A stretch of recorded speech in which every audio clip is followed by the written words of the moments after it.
In 2018, we incorporated and received confirmation from the Central West Lynn that Blair Hospice was selected to provide hospice services and to receive operational funding when we are open. In 2019, we presented to Mayor Brown and City Council.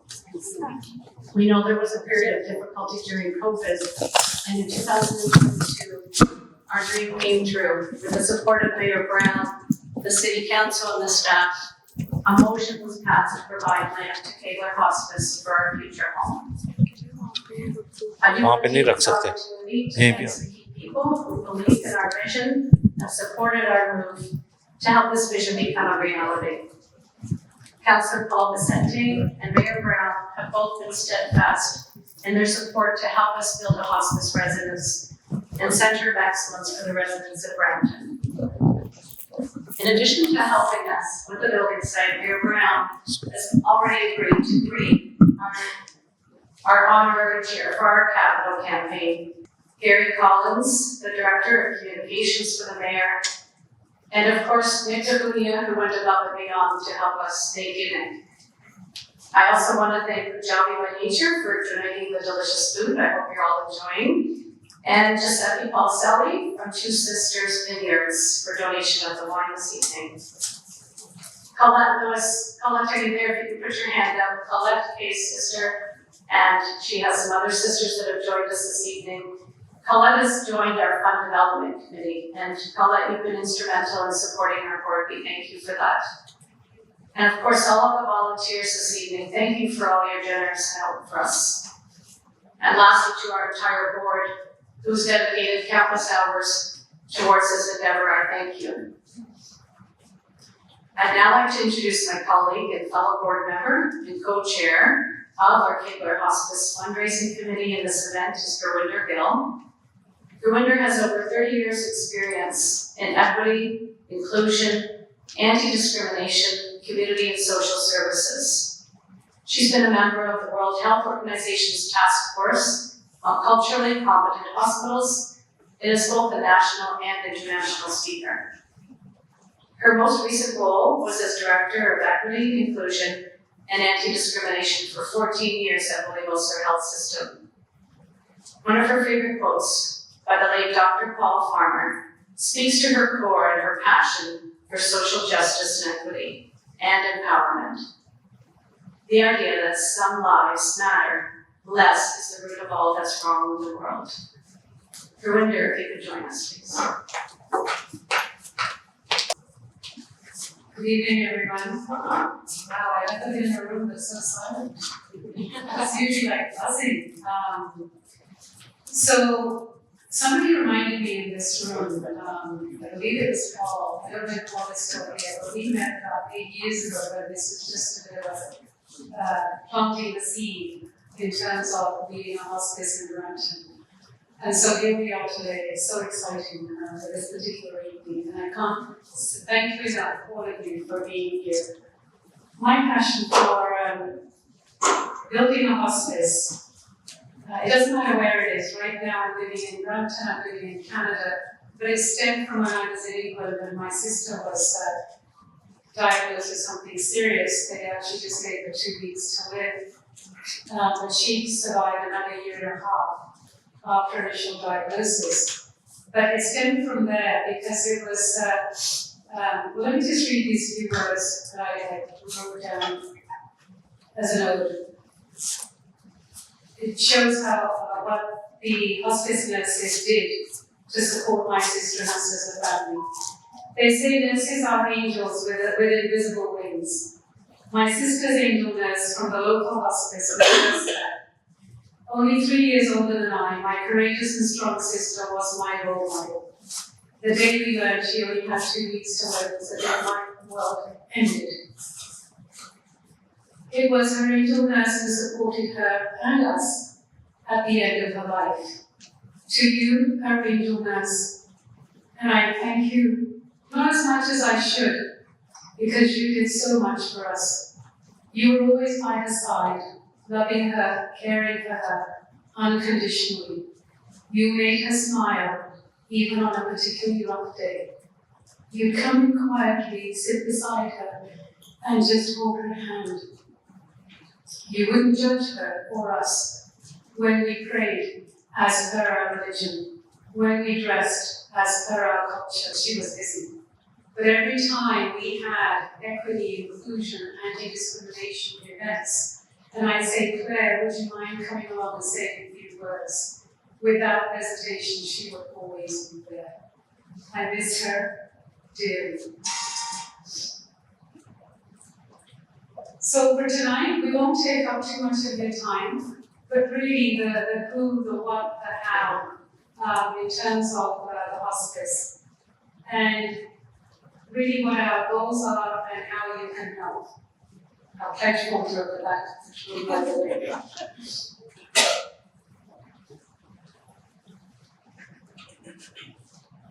We are a Brampton-based, volunteer-driven, not-for-profit corporation, and registered charity. Our mission: providing end-of-life care in a safe, compassionate, and inclusive environment. Vision: caring for the dying while celebrating living. Our values: we're holding each other accountable to these: quality service, inclusivity, dignity, integrity, and accountability. Because we know dying is a part of life, everyone deserves to die with dignity. Our professionally trained staff and volunteers will support not only the clinical, but also the non-clinical, i.e. unique spiritual, psychosocial, and emotional needs of every individual. As Todd Brady, who I'm going to hand over to in a minute, our board chair, said, currently too many people are dying in hospitals or other settings with insufficient support for themselves and for their family members. We know government funds are absolutely a must, are essential, but they are only a small part of the capital needed to build K-Ware Hospice. So therefore we will need the support of you, our Brampton and surrounding communities, to make this a reality. I'm going to hand over to Todd Brady, and what I'd like to do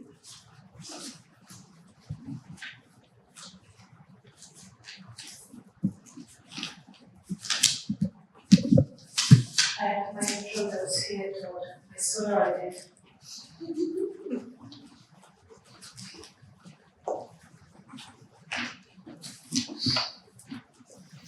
Todd Brady, who I've had the pleasure to volunteer with, has had over 30 years' experience as a senior executive in health and social services, most recently as executive director for 2 different hospice organizations in Ontario.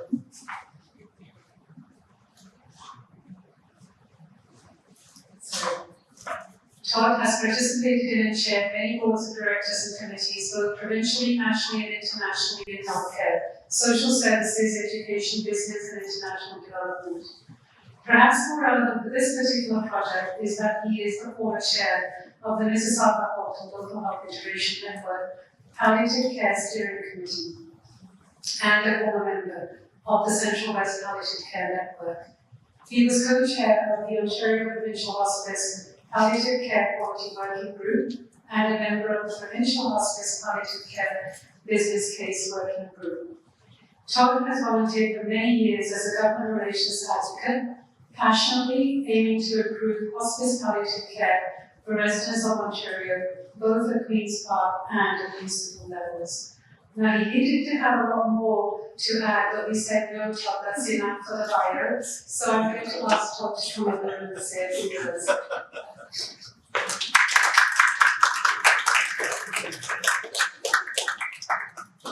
Welcome, everybody. As mentioned, my name is Todd Fraley, and it is a distinct privilege to be able to speak to you tonight on our inaugural event.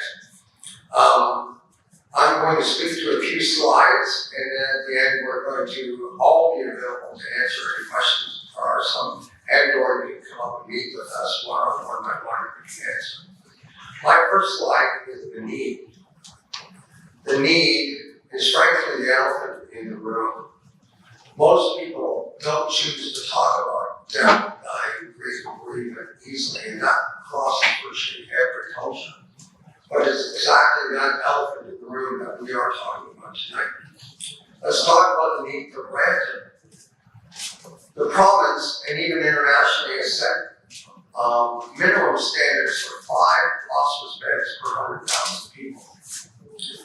Brampton has none. The standard would say that we need at least 35. So you can see our need is large and quite urgent.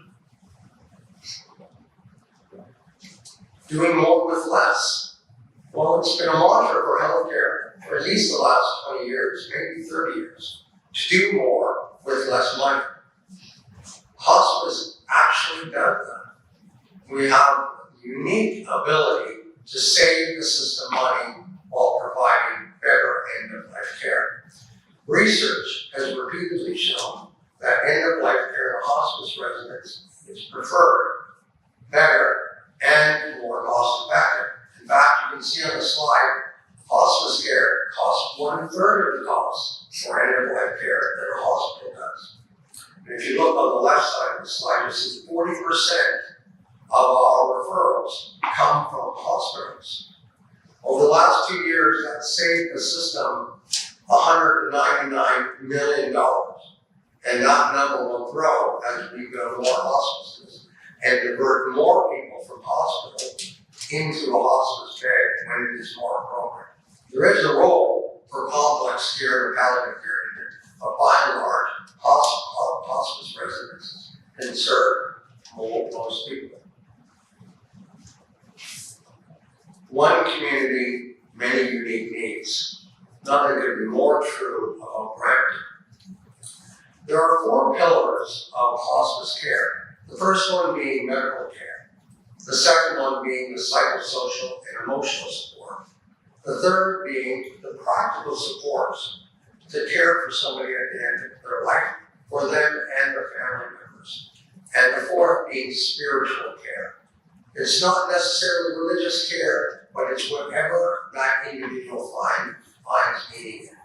It can be very religious for some people, and for others, they might find meaning in their family, they might find meaning in nature, they might find meaning in a variety of different things. So those are the 4 pillars. We know that Brampton is arguably one of the most diverse cities, not only in Canada, but in the world. We're one of the top 10 most populous cities, and we're one of the most diverse cities. So we need to do this aspect really well. So our goal, our board's goal, or our volunteers' goal, is to not only provide those 4 pillars of care in a professional and passionate manner, but also to do so in a completely equitable and an inclusive way. That is our goal. It's time to build. That's why we're all here. The board and other volunteers and other people are doing a lot of work behind the scenes. But this is the launch of our phase 1 capital campaign. And I thank all of you for being here. I thank the media. I thank all the volunteers. Because we need to build a 12-bed state-of-the-art hospice and a center of excellence. What do we mean by center of excellence? We are going to be a training facility as well. We're not only going to provide 12 care suites to provide exemplary care for those individuals and their family. We're going to train physicians. We're going to train nurses. We're going to train personal support workers, expressive art therapists, pet therapists, music therapists. We are going to train volunteers. And we're not creating something wholly new. Other hospices are doing this in Ontario now. They become a hub for research, for program sharing, and for training, and that's our goal. This is our building site that we so gratefully have had donated by the city of Brampton. It's at 11475 Gramley Road. For any of you who know Gramley up on the northern side, you can see the baseball diamond. We're just north of Sesame Centennial Park. It's a little less than 2 acres, but what's wonderful about this piece of property, it's on a main thoroughfare, it's not far from the hospital for transferring, and it borders on Toronto Conservation Area property. So all the designs, which you will see from the students from Toronto Metropolitan University, we have 16 initial conceptual designs. Almost all of them are facing the care suites for all of the residents right at the forest. So it'll be a calming, natural environment. And I can tell you, bird feeders are very popular for people in hospice. It brings a lot of joy, and it's something that somebody who's at the end of life can just watch. So, I'm also here to tell you a bit about our campaign goals. Ultimately, we're hoping that you will all dig into your pockets, maybe write a check, and we'll get to ways that you can help. If not, talk to somebody. Our phase 1 is what we're launching tonight. It's called our Founders Campaign, and the total of that is $3 million. This is a little more. Why is this so important? Well, it's important because in phase 1, we still don't know the total costs. We need to do our site services, we need to do our planning, we need to develop architectural drawings that we can send out to a professional construction company to estimate. Then and only then will we know the total amount. We have an estimate based on per square foot, but we won't know the exact amount until phase 2. So in phase 1, we've set an amount of $3 million, and here's the beauty. It's going to be matched dollar for dollar by the province of Ontario. Ramit Gandhi. Ramit. Ramit is a real estate broker, and she works with Royal LePage Vendex Realty Brokerage. And along with her colleague, Rishabh Ahuja, he's not here yet, who's a barrister and solicitor with Ahuja Law. Both of them have pledged. Is it in here? Way to upsell. $50,000. Wow.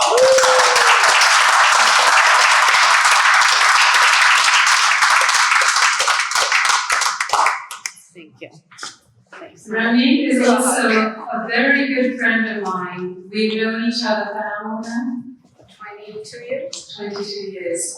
We've been working together in the hospital, first the community, Yes. and then the hospitals, and then she deserted me for another post. I guess she didn't like me enough. But no, we do conferences together and public speaking, but beyond that, we're very good friends. And so, Ramit, I can't thank you enough. I don't know if you want to say a word or two. No, I think thank you so much for giving me this opportunity. And for the love that this is the work that I've always had a great passion for. So thank you again for giving that opportunity. That's all I can say. Thank you very much. Actually, we had a Sangeet evening somewhere, if I'm not mistaken. Kamal, are you here still? Hopefully, Kamal. Bharadwaj? Yes, come through, Kamal. Lotus Funeral Home Information Center, some of you may know him, and we have his colleague Ben here as well. Now, I think I came to the inauguration of your first one in Etobicoke just a few years ago, it seems, and now you tell me you have 7? Amazing individual, like Rami, another amazing humanitarian, and Kamal is going to be donating $75,000 to her. And earmarking it for one of the family rooms. So Kamal, again, thank you from the bottom of our hearts, and I'm going to ask you if you want to say a few words as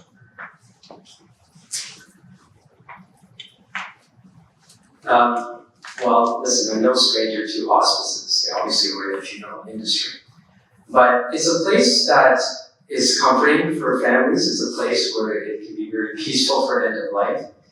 But I've seen many things, even miracles, that have happened. And I want to share the story with you. Just take a moment. But this was a very powerful thing that I witnessed. There was a family who I knew, and their loved one was passing at a hospice. And they asked me to come to the hospice because they wanted me to be present there to help them when the time came. And what happened was, there was an elderly lady who was about to pass. And this is the backstory of her. She was passing away from cancer.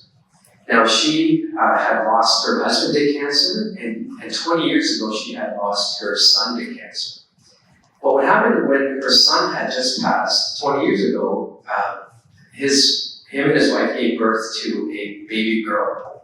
And as soon as the baby girl was born, her son passed away, the mother took the child to India. So this lady who's now passing in this hospice never saw this grandchild. And her dying wish was to see this grandchild. So I'm at this bed, and all of a sudden there's a knock at the door, and in walks this 20-year-old young woman. And she goes up to the bed, and I want you to imagine what the scene was like. This lady who's in the bed is labored breathing. She's about to pass any moment. She's in a state of mind where there's no way she can be conscious. But this 20-year-old girl walks up to the bed and says, "Grandmother, I'm here. I heard your wishes. Long life and prosperity." I know it sounds like a guy's funeral, but I do wish you a very long life. Thank you very much. And stay close, both of you. I would like to ask for the Deputy Mayor Saini if he could come up and say a few words. I think we definitely need to give him a round of applause.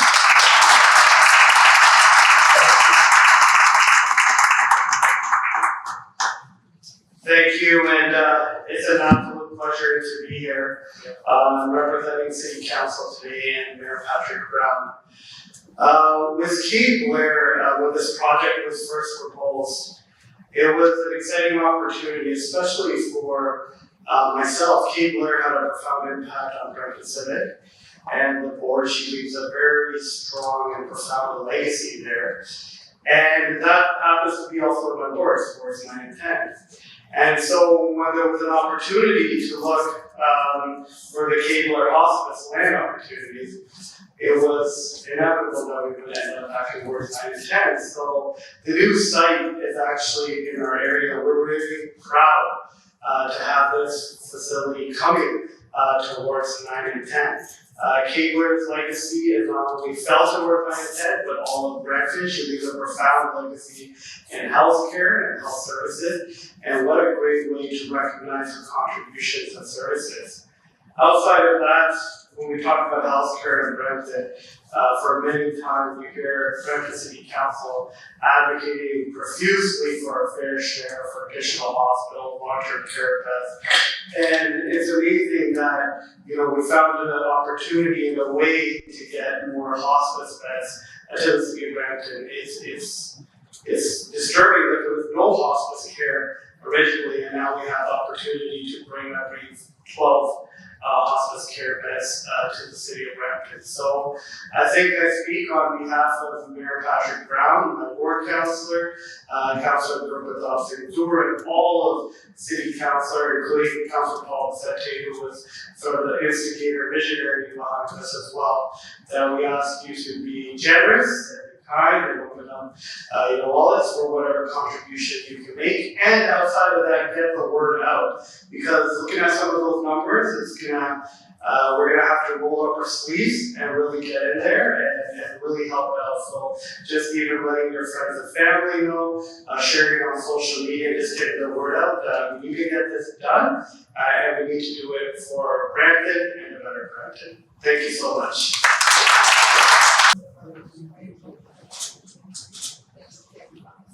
Maybe the second.